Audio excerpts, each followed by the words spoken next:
SAP ഇനി എങ്ങനെ പഠിക്കാം, ഏത് കോഴ്സ് ചൂസ് ചെയ്യണം, ഏത് മൊഡ്യൂൾ ചൂസ് ചെയ്യണം എന്നുള്ളതൊക്കെ ഒരു കൺഫ്യൂഷൻ ആയിരിക്കും അല്ലേ. ഒരു കാര്യം ആദ്യം തന്നെ മനസ്സിലാക്കുക, നമ്മുടെ ബേസിക് ക്വാളിഫിക്കേഷനെ ബേസ് ചെയ്തിട്ടാണ് മൊഡ്യൂൾസ് നമ്മൾ ചൂസ് ചെയ്ത് വരും. നേരത്തെ പറഞ്ഞു, ഡിപ്പാർട്ട്മെന്റൽ ഫങ്ഷൻസിനെ ബേസ് ചെയ്തിട്ടാണ് SAP എന്ന് പറയുന്ന ഫങ്ഷൻസ് റൺ ചെയ്യണേന്ന് പറഞ്ഞു. ഓരോ ഡിപ്പാർട്ട്മെൻറ്റ് എന്ന് പറഞ്ഞു കഴിഞ്ഞാൽ ഒരു ഓർഗനൈസേഷനിലെ ഫിനാൻസ് ഡിപ്പാർട്ട്മെൻറ്റ് ഉണ്ടാവും, പർച്ചേസ് ഡിപ്പാർട്ട്മെൻറ്റ് ഉണ്ടാവും, പ്രൊഡക്ഷൻ ഡിപ്പാർട്ട്മെൻറ്റ്, സെയിൽസ് ഡിപ്പാർട്ട്മെൻറ്റ്, ഇങ്ങനെ എൻ്റേർലി കുറേ ഡിപ്പാർട്ട്മെൻറ്റ്സ് ഉണ്ടാവും. അവിടെയൊക്കെ നടക്കുന്ന ഫങ്ഷൻസും ഡിഫറെൻ്റ് ആണ്. സോ ഇതിനെ ബേസ് ചെയ്തിട്ടാണ് മൊഡ്യൂൾസായിട്ട് SAP ഡിവൈഡ് ചെയ്തിരിക്കുന്നത്. സോ കൊമേഴ്സ് ബാക്ക്ഗ്രൗണ്ടിൽ നിന്ന് വരുന്ന ഒരാൾക്ക് ചൂസ് ചെയ്യാൻ പറ്റുന്ന മൊഡ്യൂൾസ് എന്ന് പറയുന്നത് ഒബ്വിയസ്ലി ഫിനാൻസ് ആൻഡ് കൺട്രോളിംഗ് എന്ന് പറയുന്ന FICO എന്ന് പറയുന്ന മൊഡ്യൂൾസ് ആയിരിക്കും.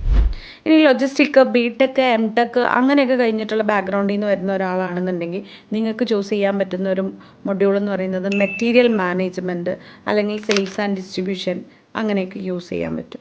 ഇനി നമുക്ക് HR ഡിപ്പാർട്ട്മെൻറ്റ്സിലേക്കാണെന്നുണ്ടെങ്കിൽ HCM എന്ന് പറയുന്ന മൊഡ്യൂൾസ് ചൂസ് ചെയ്യാൻ പറ്റും. ഇനി പ്രൊഡക്ഷൻ ഡിപ്പാർട്ട്മെൻറ്റിലേക്കാണെങ്കിൽ PP എന്ന് പറയുന്നത്, അതായത് പ്രൊഡക്ഷൻ പ്ലാനിങ് എന്ന് പറയുന്ന മൊഡ്യൂൾസ് ചൂസ് ചെയ്യാൻ പറ്റും. ഇങ്ങനെ ഓരോ ഡിപ്പാർട്ട്മെൻറ്റിലെയും ഫങ്ഷൻസ് വെച്ച് ഡിവൈഡ് ചെയ്തിരിക്കുന്ന മൊഡ്യൂൾസാണ് നമ്മുടെ ബേസിക് ക്വാളിഫിക്കേഷൻ അല്ലെങ്കിൽ നമ്മുടെ കരിയർ പാത്ത് ബേസ് ചെയ്തിട്ടാണ് മൊഡ്യൂൾസ് ചൂസ് ചെയ്ത് നമ്മൾ പഠിക്കേണ്ടത്.